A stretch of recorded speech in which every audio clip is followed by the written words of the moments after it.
Are you interested in the current state of the health industry? Want to know more about nutrition, natural medicine, holistic healthcare, and more? You're in the right place. Welcome to New-Trition Prescription with your host, integrative health and nutrition coach, Angela Atkins. She dishes the dirt on a bunch of health topics with a social consciousness flair. Here's Angela.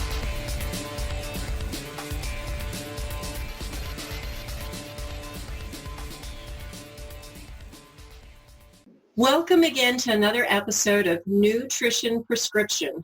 This is Angela Atkins of YourHealthUnbound.com, and today I am most pleased to welcome Allie Greenman. Let me tell you a little bit about Allie. Allie is a health and fitness coach who helps women who don't always have the time to be in the gym or to be on a strict diet, but want to break through being stuck at an unhappy weight, build confidence, and look and feel great. As the founder of Final Straw Fitness, she helps women all around the world break through plateaus and reach their goals without sacrifice, overwhelm, or confusion. Now, Allie talks the talk because she walked the walk. Just a few years ago, she lost 70 pounds. Wow, that's amazing. It was without struggle, sticking points, or tears. But she finally figured out how to navigate the weight loss world and teaches her clients the exact strategies she developed and used on herself. So welcome, Allie. Thank you so much for having me. So let's just jump right in. Why do you think so many women struggle to lose weight and keep it off? I think the biggest factor is that everyone is just so busy these days. Life just tends to get in the way of everything. So you are running around like crazy from activity to activity or whatever it is that you're doing, and there are so many convenience foods along the way.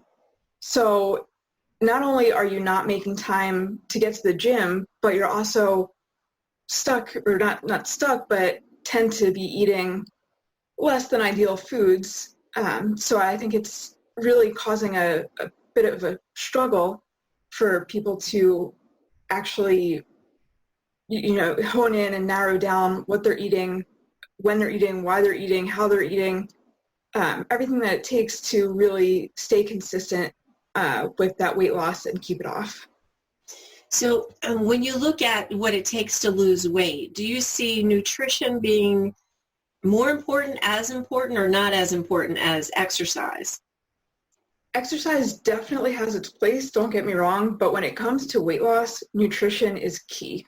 I think there we agree. Many of my clients are, older. They're in the over 50 crowd and may have not been exercising and still want to lose the weight, but just don't have the stamina to do all the things you do. So I think you and I have a similar philosophy here. I think you talk about the difference between exercise versus movement. You want to speak a little bit to that so people understand the difference? Yeah, of course. So people tend to have an all or nothing mentality, especially when it comes to exercise. So they tend to think, if I can't get to the gym, I can't exercise. Well, exercise, again, is great, but as far as weight loss goes, it comes down to energy used throughout the day. So if you're going to spend maybe an hour in the gym and you think that you can't do that, therefore you can't exercise, what about all of the movement that you can get throughout the day? So think about walking throughout the day, park further away from the store, or while you're at the office, try to walk around as much as you can, pace around while you're on a call. Whatever it is that you are doing, just try to be moving. And that could include just fidgeting while you're sitting there watching TV, moving around the house, cleaning, cooking, doing dishes. Any type of movement that you're doing is helping. It's creating that energy expenditure in your body. So as far as movement goes with exercise or with weight loss, again, it's still not going to be the main factor. Nutrition is, but any movement that you have is going to help you both with that weight loss and also mentally. Mentally, just movement is huge. Movement is so good for your mind, for your joints, for your body overall. I mean, just move and whatever you want to do, just get that body moving. I totally agree with you. And the phrase that I use that I've heard so many times is you can't exercise off a bad diet. So if you're eating poorly and exercising a lot, you still may not achieve your goals, even though you think, hey, I'm hitting the gym, I'm doing all that, and then you say, hey, I'm not really getting where I need to be. It's because you're still giving your body the wrong things. 100%. And I think that's the thing we need to hone in on. And I think as health coaches, I think that's the thing we try to present to people is the new philosophy that so many years it's always been, no pain, no gain, which really doesn't fly. And, calories in, calories out. And they're all sort of myths that we, as health coaches, we need to, burst through and say, hey, these are not true anymore. They really weren't true before, but people had predicated that on everything they taught. So here we are now and saying, how do I lose weight? How do I reduce the fat in my body if I can't get in the gym?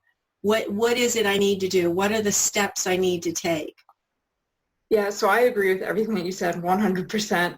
I think it's so important for people to become more aware of all of that. So again, weight loss doesn't happen in the gym. So you really need to focus on that diet. So my biggest thing when it comes to diet is to increase your protein. If you focus on higher protein foods, they tend to be a little bit more filling, first of all. So you might not eat as much just because you're eating the more filling of your foods first.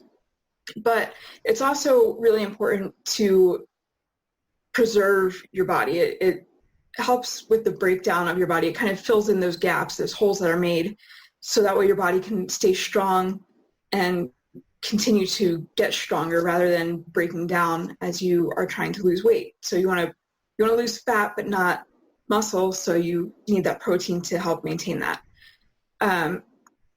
Also, do you do any food pairings like with protein? Because I tell my clients, I try to pair protein with fats. So they have to have enough healthy fats and not just, many people look at, certain diets, and I'm not a diet proponent. I'm more, you eat what's right for you, but they look at diets that are out there and say, well, I need to eat all protein or I need to eat all fat or something. But do you pair your food with your clients? Yeah, definitely. I'm also not a fan of like the fad diets and let's look at something like keto, for example.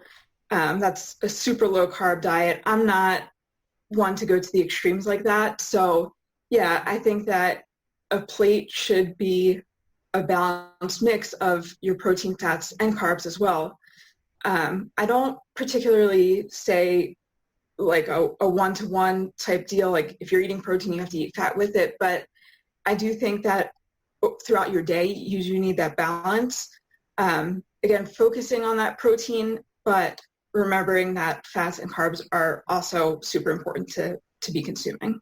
That's why they call them macronutrients. I mean, literally, we've known this since the study of nutrition has been around for ages and ages. I mean, Hippocrates, the father of medicine, knew that nutrition was the main thing that kept us healthy. So it makes sense when we say macronutrients that we're getting all of them, but it depends on the quality of them. And I think you'll probably agree to that not all food is the same. Right. You say that quality is more important than any particular one of the macronutrients? Yeah, no doubt. I mean, you hear all the time people saying calories are calories. So if I eat 1,000 calories of M&Ms, it's the same as 1,000 calories of chicken. That couldn't be further from the truth. You really want to focus on those quality whole foods. If it came from the ground or from the earth, it's much better than something that came from a processing factory. You definitely want to focus on those whole foods. Yeah, I totally agree with that. I mean, the whole concept of, eating naturally, whatever that means for a person, whether it is eating from the ground or eating unprocessed foods, is so important. And I feel like so many people they latch onto diets because they want somebody to tell them what to eat. They don't want to figure it out for themselves. And I think as a health coach, and correct me if I'm wrong, but you probably do the similar that I do, is guide people towards the right foods for them. And when they discover that, do you find that they're much more successful? Yeah, no doubt. If you give someone a meal plan, they might follow it for a week, maybe 2 weeks. But then eventually they're going to say, I don't even like these foods. I'm done. I'm not eating this. But if you help guide them to finding the foods that they do enjoy that kind of fall into those categories, like those macronutrient categories, and then they say, wow, this is good food that I actually enjoy. Yeah, this is something I can stick to long term. I'm in. Right. And I think the other thing to look at is when people talk about macronutrients, and especially carbohydrates, because like fat was before, fat was vilified because, oh, we ate fat, we got fat. And we know now that that's not true, that we need to eat fat to stay healthy. We look at carbs and people are saying, oh, you can't eat carbs, but there are varieties of carbs that are different than other. I think when we do that, I particularly, especially when I write things to my clients, whether it's a newsletter or a blog post, I always use the term refined carbohydrates, because if they're processed in a factory or, they're in some sort of bag or box with a list of, a million different ingredients, they're not the kind of carbs you want to eat. But if they are carbohydrates that are natural, such as vegetables, they're the ones you really want to get a hold of. And the brighter the color, the more nutrients. And I think, and again, I'll let you tell me your experience. I think once clients get that depth of awareness of what that means, they start broadening their horizons and eating a variety of food. Yeah, for sure. When most people think of carbs, they think of bread, they think of chips, they think of all of the, like you said, refined products. But if you start to kind of shift that mindset to more of your fruits and veggies, and just like you said, the darker, the more bold the color is, the more good it packs in it. Once you start to kind of shift your mindset to that point of view and understanding that, yes, they're both referred to as carbohydrates, but one is how it came from the earth as a whole food, and the other one came from a factory. If you can start to shift those apart and understand that there is a huge difference between them, I think you're really setting yourself up for a much easier transition. And I agree. I think that is right. And I think that's why I think a statement that I've heard before from you is that you don't need to be on a diet 24/7 to lose weight. And I think that's the key there. If you want to expand on that, how come we don't need to be on a diet all the time to lose weight? Yeah, so I'm actually not really a fan of the phrase diet even. Whenever I say the word diet, I pretty much am just referring to the way you eat, not diet as in the sense of restriction and severely cutting calories, because what you eat, like, that's literally your diet. So when you start to chop away calories and say that I can't have this food or that food, once you start putting rules and guidelines around what you can eat, it kind of flips that switch in your mind that you're being deprived. So if you want to go out for a wine night with the girls, but you think, oh, nope, can't do that. I can't have wine. I can't have the dinner that's going to come with it. I can't have this. I can't have that. Well, now you just lost out on a really fun night with your friends. So what if you kind of flip that script and think like, okay, cool, I'm going out for drinks with the girls tonight. So, I'm going to have a little bit of less food throughout the day, or just kind of focus on that protein in those whole foods, make sure that I'm not diving into the office candy jar because I know I'm going to go out with some friends later. So once you switch that, it allows for so much more freedom. And you think about holidays and celebrations or the weekend. Now, I'm not saying that you should go crazy every opportunity, because let's be honest, like, calories, they count still. So you have to really kind of think about, do I want this? Is it worth it? Am I setting myself up for what I want to achieve? Or am I just throwing all caution to the wind and just eating for no reason? There's a big difference between those two. And I think if you can kind of reset your mind around those, then you will learn to be able to thoroughly enjoy those special outings without sacrificing what you're trying to achieve. I agree with you. The one comment I wanted to make was about calories. And I do this with my clients all the time. They're so concerned about calories. And I think calorie is a unit of energy. Yes. What type of energy do you want? So if you want the short, quick acting, use it up quickly and it burns away, that's sugar. And I don't think many of us want that quick acting, gone, you don't have it anymore and crash. Or do you want the long acting, sustainable units of energy? Well, that's where you need to eat those, complex carbohydrates, the proteins. You need to give your body the fuel so that fuel turns into those units of energy, calories that we're always talking about, that is long-acting, sustainable fuel. And I think that's the difference that people don't really think about when they talk about calories. And I'd love to have the discussion sometimes when I see different TV shows and they'll advertise products with only X number of calories. And I'm like, big deal. Stop talking about calories. Let's talk about how does it sustain you long term. There should be some sort of measure of how long that fuels you for the day. Obviously, I'm not a scientist. I couldn't even begin to say that, but that's my issue with calories. Do you have clients that are all calorie focused? Yeah, I actually love that analogy. I never really put it that way, but I'm going to start now. Well, you're welcome to use it because I find it's very successful with my clients. Once they get that picture of what a calorie is and how it sustains you, they get a better idea. Yeah, that's awesome. I love that. But yeah, I do interact with a lot of women who are, they'll all think that they need to stay at 1,200 calories. For some reason, that seems to be the magic number. And I'll tell you why, because there are books written, there are things that have already figured those numbers out, and they put them in writing, and people take them as gospel, unfortunately. Yeah.